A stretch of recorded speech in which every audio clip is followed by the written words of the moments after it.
Que signifie avoir la crainte de Dieu?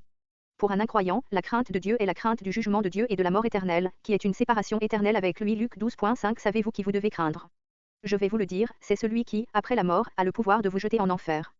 Oui, je vous l'assure, c'est lui que vous devez craindre. Hébreux 10.31. Il est terrible de tomber entre les mains du Dieu vivant. Pour le croyant, c'est très différent, c'est une attitude de révérence à son égard.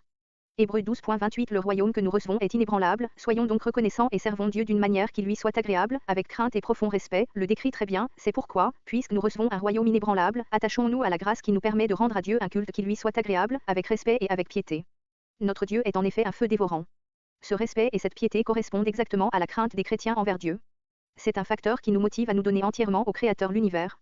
Proverbe 1.7 déclare, la connaissance commence par la crainte de l'Éternel. Nous ne pouvons acquérir la véritable sagesse sans comprendre qui est Dieu et développer un respect mêlé de crainte à son égard. La véritable sagesse ne peut venir que de notre compréhension de Dieu, de sa sainteté, de sa justice et de son équité. Deutéronome 10.12, 20 à 21 proclame, maintenant, Israël, que demande de toi l'Éternel, ton Dieu?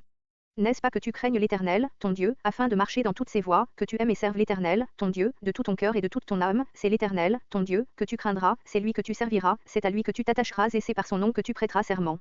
Il est ta gloire, il est ton Dieu. C'est lui qui a fait au milieu de toi les actes grands et redoutables que tes yeux ont vus. La crainte de Dieu est le fondement pour marcher dans ses voies, le servir et, surtout, l'aimer. Certains ont redéfini la crainte de Dieu en respect de Dieu. Le respect en fait clairement partie, mais c'est bien plus que cela. Pour le croyant, la définition biblique de la crainte de Dieu implique de comprendre combien il est le péché et de craindre son jugement du péché, même dans la vie du croyant. Hébreux 12.5-11 décrit comment Dieu corrige les croyants. Même s'il le fait dans l'amour. Hébreux 12.6 car le Seigneur corrige celui qu'il aime, il châtie tous ceux qu'il reconnaît pour ses fils. Cela doit tout de même nous inspirer la crainte. Quand nous étions enfants, la peur de la correction de nos parents nous a certainement empêchés de faire bien des bêtises. Il devrait en être de même dans notre relation avec Dieu. Nous devons craindre sa correction et par conséquent, chercher à mener une vie qui lui soit agréable. Les croyants n'ont pas à avoir peur de Dieu. Nous n'avons aucune raison d'avoir peur de lui. Nous avons sa promesse que rien ne peut nous séparer de son amour, Romains 8.38-39, et qu'il ne nous laissera pas et ne nous abandonnera pas, Hébreux 13.5. La crainte de Dieu est une révérence pour lui qui influence profondément notre manière de vivre.